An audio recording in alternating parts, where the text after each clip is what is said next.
Hello guys, this is Tutorial Stream, and in this video you will learn how you can create and add filters to your tasks in the Todoist planning application. So let us begin. Launch the Todoist app in step number 1. And step number 2, navigate to Browse here in the top right corner.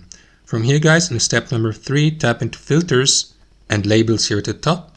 And in step number 4, click into the plus button to the right next to Filters to create a new one. As you can see, I'm using 2 out of 3, so I can create one more filter. Give it a name here, like, I don't know, let's say you would like to filter or sort your tasks by category. So let me go with a filter like urgent. Give it a name here. You may assign a color below. Let me go, since it's urgent, let us go with berry red. And you may also make it a favorite if you like. And that's it. Tap into that checkmark button, and at the top, you need to add a query too, sorry.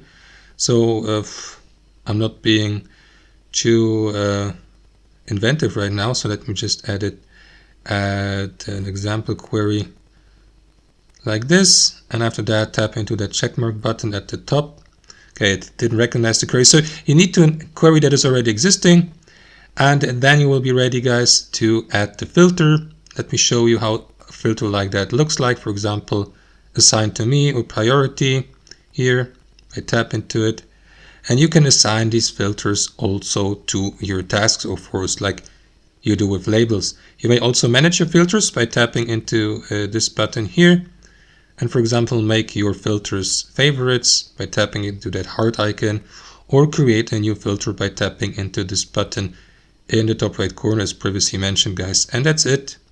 You will see the query results at the bottom and under the filter preview, and that's it. Hope you enjoyed it, and until next time.